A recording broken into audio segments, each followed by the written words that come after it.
저희가 안전한 전세에 들어가셔라, 이런 부분 말씀을 많이 드렸었는데, 안전한 전세가 점점 더 사라지고 있죠. 그래서 그 안전한 전세가 되도록 보장을 해주는 것이 전세보증보험인데, 전세보증보험 시장이 굉장히 위험해졌다.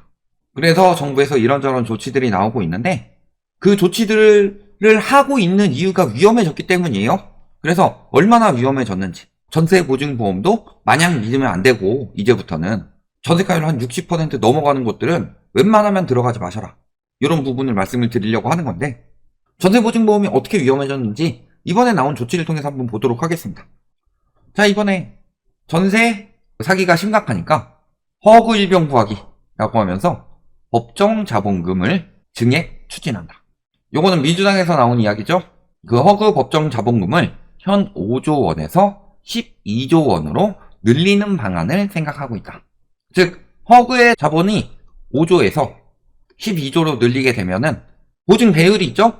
보증 배율이 어느 정도 적용이 되더라도 일단 기본 자금이 엄청나게 많기 때문에 보증 배율도 엄청나게 올라가게 되는 거죠. 그래서 엄청나게 많은 자금을 보증을 할 수 있게 되는 건데, 보증을 많이 하면은 위험하죠. 부모님 세대 중에서 그런 분들 많잖아요. 되게 친구 보증 잘못 써줬다가 피해를 입으신 분들이 많고, 그래서 한 저희 나이 때쯤 밑에는 거의 다 그런 이야기 하죠. 가족도 보증 서주지 마. 근데 예를 들어서 친구가 돈을 빌리는데 100만 원만 보증 서달래요. 그러면은 이 100만 원 보증 서주면은 괜찮냐? 100만 원 정도야 나한테 있는데 보증 서주고 말지, 이렇게 생각하시면 안 되는 게, 그 연대 책임이 어떻게 오느냐? 요즘에 막 그 살인적인 이자라고 하죠. 불법 사채에서. 그래가지고 100만 원이 갑자기 3천만 원이 돼서 친구가 도망갔어. 그러면 내가 100만 원을 보증 쓴 게 아니라 3천만 원을 보증 쓴 거기 때문에 굉장히 위험한 거잖아요. 그런 것처럼 보증 금액이 많으면 많을수록 위험하죠. 그런데 자본금을 늘리겠다는 소리는 보증 배율을 이미 늘려놨기 때문에 보증설 금액이 점점 더 많아진다는 소리예요. 여기에 추가로 지금 PF나 분양보증도 같이 담당하고 있죠. 이런 것까지 생각을 해보면은 허그가 보증을 굉장히 많이 쓰고 있다. 그리고 그렇기 때문에 보증 금액이 많이 늘어났고, 그래서 올해 8월에 보증 배수를 늘렸죠. 보증 배수를 늘렸는데도 부족하니까 12조 원으로 또 법정 자본금을 늘리려고 하는 거예요. 그래서 보시면은, 자, 8월에 보증 한도를 60배에서 70배로 늘렸어요. 그러니까 법정 보증금이 예를 들어 5조였다. 그러면은 보증 가능 금액은 60배를 적용을 해서 300조까지 보증이 가능했는데, 요거를 법 개정을 통해서 70배로 늘려서 350조까지 가능하도록 만든 거였죠. 즉, 내가 가진 돈은 5조밖에 없는데 보증은 300조, 350조를 해주는 거예요. 그러면은 예를 들어서 동시다발적으로 터져서 한 10조만 터진다. 그러면은 6분의 1, 7분의 1 만큼만 터진 거죠. 다 터진 건 아니죠. 그럼에도 불구하고 보증금액은 턱없이 부족하죠. 이런 상황이 되는 거고, 그래서 보증 배수를 저렇게 늘렸음에도 불구하고 지금 어떤 상황이 됐느냐? 대신 갚아준 돈이 2.7조. 그러니까 허그가 아까 이야기했지만 5조예요. 법정 자본금이 5조인데 2.7조를 갚게 되면은 2.3조. 위험하다는 소리잖아요. 이렇게 대신 갚아준 돈도 늘어나고, 그 다음에 이번에 정부에서 PF 보증도, 그 다음에 저기 보증금에 대한 보증도 허그나 주금공한테 떠넘겼죠. 그래서 PF도 15조에서 25조로 늘리는 동안에 허그의 부담을 5조를 더 늘렸고, 그 다음에 보증금도 원래는 90%가 허그나 주금공 부담이고 10%가 은행 부담이었는데 이것도 100% 허그 부담으로 넘겼죠. 그러니까 허그가 보증할 것은 굉장히 많아졌는데, 일단 다른 건 모르겠고 전세만 보더라도 지금 전세 사고로 대의 변제해준 금액이 저렇게 많이 늘어났죠. 그러니까 실질적으로 법정 자본금은 줄어들 수밖에 없는 상황이에요. 그런데 지금 보증보험 가입하시는 분들은 점점 더 늘어나고 있죠. 왜? 전세 사기 계속 터지니까.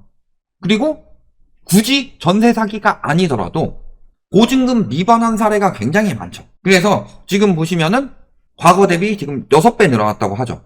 어떤 게? 임차권 등기 명령이. 임차권 등기 명령은 내가 이때까지 집을 빼겠습니다, 내 전세금을 돌려주세요 라고 이야기를 했는데, 집주인이 나 돈 없어서 못 줘, 백제 라고 나왔을 때 처음에는 돌려주세요 말로 해보고, 그 다음에는 내용 증명 보내고, 그 다음에 임차권 등기 명령 들어가는 거 아니에요. 그 다음에 그래도 끝까지 안 갚으면 경매까지 넘어가는 거고. 그러니까 저런 식으로 지금 보증금의 위험도가 커지다 보니까 보증보험 가입자도 늘어났죠? 아까 말씀드렸지만 정부에서 부동산 PF도 더 보증해주라고 하죠? 그 다음에 중도금도 더 보증해주라고 하죠? 그러니까 아까 보증 배율을 70배까지 늘렸는데 내년 3월이 됐을 때 보증 배수는 70배를 한참 넘는 368배로 폭증할 수 있다. 자, 그러면 5조에 368배면은 얼마예요? 1840조까지 늘어난다는 소리죠. 그러니까 12조 원으로 늘리게 되면 어떻게 돼요? 840조. 그래도 기존에 한 350조에서는 훨씬 더 많은 돈을 보증할 수 있더라. 근데 이 정도까지 보증되진 않을 거예요, 실질적으로는. 왜냐면은 가계부채가 1800조인데. 근데 문제는 5조에 368배가 되는 게 아니라 요 법정 자본금이 줄어들어서 368배, 보증 배수가 368배까지 나오니까 현행 5조 원에서 10조나 12조까지 늘리자. 민주당에서 이런 이야기를 하는 거고, 그 다음에 국민의힘 의원은 이런 걸 발의했죠. 70배를 90배까지 상향하자. 근데 요거 미친 짓이죠. 예를 들어 5조 가지고 300조 보증하는 것도 위험한데 요걸 350조로 보증을 하죠. 근데 요거를 90배까지 늘리면은 5조 가지고 450조를 보증을 하겠다는 소리예요. 이게 얼마나 위험한 행동이냐. 근데 문제는 안전한 상황이라면은 보증을 배수를 늘리는 것도 괜찮을 수 있겠지만 지금 굉장히 위험한 상황이죠. 아까도 말씀드렸지만 2.7조가 지금 전세보증보험에서 올해만 2.7조가 대입 변제 금액은 그보다 많아요. 3조가 넘어가는데 일부 회수를 해서 2.7조가 지금 손실로 나타난 거죠. 여기에다가 지금 PF 사업장이 굉장히 위험하다고 말씀을 많이 드렸죠. 이런 상황에서 허그한테 PF 보증을 더 늘렸어요. 그 다음에 또 지금 입주율이 굉장히 떨어지고 있죠. 입주율이 떨어지는 이유는 금리가 올라갔기 때문이고 분양가가 높기 때문이죠. 아, 이때까지는 우리가 대출 늘려주니까 잔금 대출도 받을 수 있는데 이렇게 생각하다가 50년 주담대 막히고 특례 일반형 막히고 그 다음에 금리 계속 올라가고 이러니까 입주를 못하고 있어요. 입주를 못하면 중도금 대출을 돌려받기가 굉장히 힘들어지죠. 그런데 중도금 대출을 더 쉽게 내주도록 은행 책임을 10%에서 0%를 없애버렸어요. 그 책임을 허그나 주금공이 떠안고 있죠. 그러면은 허그에 생기는 위험 자본은 점점 더 커질 텐데 보증 대수만 늘려가지고 돌려줄 수 있는 돈이 고갈되면 어떡할 거냐. 그러니까 지금 경고를 하는 거예요. 위험은 계속 늘어나고 있는데 보증은 더 늘어나고 있죠. 그러면은 예를 들어 300조에서 1%만 터져도 3조죠. 근데 350조에서 1% 터지면은 3조 5천억이에요. 그리고 보증 배수를 늘려가지고 450조까지 늘려버린다. 그러면은 4조 5천억이에요. 근데 허그의 법정 자본금이 5조라고 했죠? 그런데 PF 시장에다가 한 1조 보증해가지고 나갔다고 해봅시다. 그러면은 보증 배수가 늘어나면은 예를 들어 3조일 때 3.5조일 때는 받을 수 있지만 4.5조가 되면은 한 5천억 정도는 보증을 못 받는 사람들이 생길 수 있다는 소리죠. 그러니까 보증보험이 지금 위험해지고 있고 보증보험만 믿으면 안 되는 상황으로 흘러가고 있는 거다. 이 부분을 지금 말씀드리고 있는 거예요. 그런데 보증 배수를 늘리면 늘릴수록 위험은 더 커져가겠죠. 이런 상황인 거고 지금 그래서 정부에서 1조 추가 출자 논의 이게 나왔다는 소리가 무슨 소리예요? 세금 쓴다는 소리예요. 그래서 지금 이런 것들까지 중도금 대출이나 PF 보증까지 합치면은 허그가 보증할 것은 늘어났는데 자본은 제대로 확충되지 않고 그래서 자본을 늘리겠다는 소리인데 자본이 늘어나는 이유도 안전하게 하기 위해서 자본을 늘린다가 아니라 보증 사고 위험이 너무나도 여기저기 커지는 상황에서 보증은 계속 내줘야 되는데 보증을 원하는 사람들이 많고 보증을 안 해주면 바로 터질 상황이니까 총선 전에 PF 터질 수도 있죠. 그러니까 이런 부분까지 생각을 해서 늘리는 거예요. 즉 저걸 늘리면은 위험이 바로 보이지 않으니까 늘리는 건데 실질적으로는 보이지 않는 위험도 위험이죠. 예를 들어서 내가 누구한테 죽방을 얻어맞고 여기 먹는 것만 위험이 아니잖아요. 내가 이게 갑자기 위벽이 벗겨져서 위험이 걸려요. 이것도 위험이죠. 근데 겉에서 보기에는 내가 멀쩡해 보이는 거죠. 그러니까 계속 위장약 먹고 버틴다. 이런 느낌으로 가고 있는 거예요. 가서 치료를 받아야 되는데 이런 상황이고 그렇다고 해서 지금 또 계속 그런 식으로 부추기죠. 전세 가격 올라간다. 그럼 전세 가격 올라가게 되면은 보증상품 줄어들지 않겠냐. 이런 식으로 또 계속 유도를 하고 있는데요. 실질적으로 첫 번째는 전세 매물 늘어나고 있고 그 다음에 전세 자금 대출 금리 올라가고 있고 또 2년 전에 비해서 많이 떨어졌죠. 그래서 내년 상반기까지 60% 정도의 역전세가 날 것이다. 즉 보증보험이 돌려줘야 될 자금은 훨씬 더 늘어날 상황이죠. 그리고 올해 상반기보다 더 많이 늘어나는 거죠. 올해 상반기가 55%였는데 내년 상반기까지 만기 계약 60%가 역전세가 날 것이다. 이거는 저희가 분석한 게 아니라 한은에서 분석한 거예요. 한은은 굉장히 보수적으로 분석함에도 불구하고 저 정도로 예상했다는 거. 그리고 저 분석을 할 때 9월 분석이 나왔죠? 전세가 올라간다고 부추기던 시기죠? 그럼에도 불구하고 저 위험이 나왔고요. 가장 부추기던 시기죠. 10월부터는 전세 매물 늘어나고 있으니까 부추기는 게 좀 덜하죠.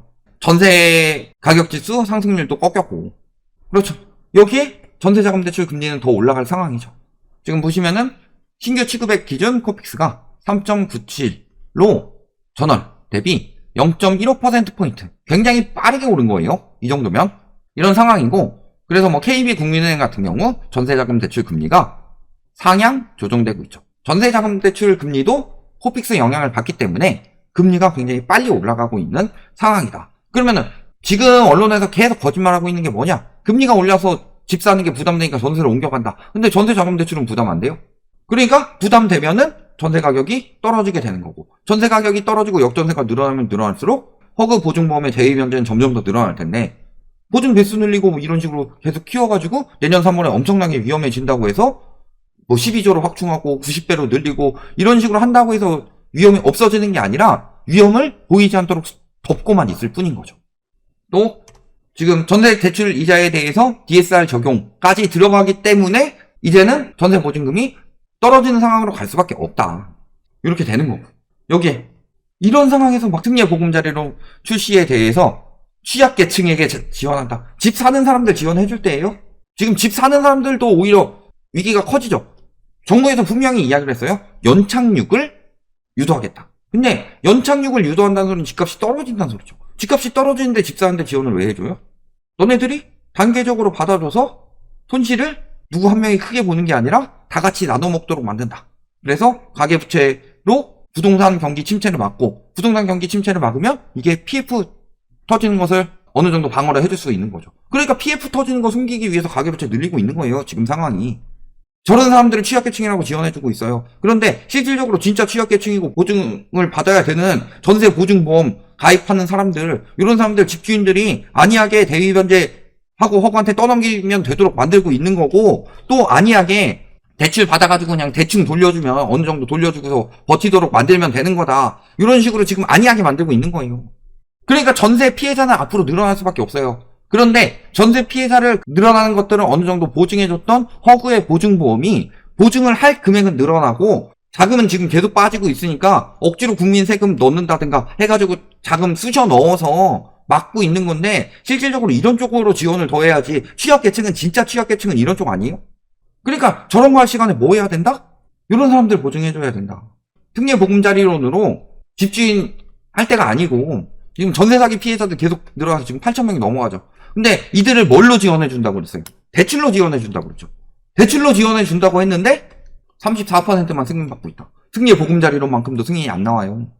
이런 것도 생각해 보시면은 지금 정책이 굉장히 잘못 들어가고 있고, 그래서 위험을 줄여야 되는데 위험을 덮고만 있어요. 왜? 이 위험을 덮지 않고 이 위험을 해결하려고 하면은 다른 위험이 도사리고 있으니까. 그래서 지금은 PF 시장이 굉장히 위험하니까 PF 시장의 위기가 드러나지 않도록 자꾸 가계부채를 통해서 부동산 시장에 유입을 시켜서 PF 터지는 걸 막고 있는데, 지금 금리가 올라가고 있는 상황이고, 그 다음에 전세 보증보험에서 대위 변제 엄청 많이 나오고 PF 변제하면서 지금 자금이 부족해진 상황이다. 그러면요, 지금 뒤늦게 전세 보증보험 가입했다. 그런데 내년에 다 소진돼봐요. 그럼 난 2년 뒤에 보증을 받아야 되는데 허그가 망할 수도 있는 상황이 오는 거고, 허그가 망하도록 두진 않을 테지만 망할 수도 있는 상황이 오는 거고, 혹은 그렇게 위험이 커지게 되면은 보증보험도 굉장히 깐깐하게 보증을 해줄 거예요. 그래서 실질적으로는 되게 막 사소한 거, 계약 날짜는 이때인데 전입신고를 하루 늦게 해서 보증 못 해주겠다, 이런 걸로 올해 막 트집 잡는 이야기들 많이 나왔잖아요. 왜 그러겠어요? 허그가 자금이 부족해서 그런 거예요. 앞으로 점점 더 심해질 거고, 보증 매수 늘렸는데도 이런 상황이니까 더 심각해질 거고, 그러니까 자금 때려 부어서 보증 매수를 훨씬 더 늘리겠다, 위기가 안 터지도록 만들겠다, 이런 식으로 하고 있지만 이것도 언제까지 갈 수 있느냐. 그래서 말씀드립니다. 이제부터는 보증보험 가입되는 집도 굉장히 위험해질 수가 있다. 그래서 늘 말씀드리지만 최소 전세가율 60%, 70%는 안 넘어가도 한 60% 정도 선에서 되는 전세가 아니라면은 위험하면 들어가지 마셔라. 전세 보증보험 지금 가입하신 분들도 더 연장해가지고 나중에 4년 뒤에 받아야지 이런 거보다 지금 어느 정도 안전한 곳으로 이동하실 때가 되었다. 지금 폭탄 돌리기 시작했다. 여기까지 말씀드리겠습니다.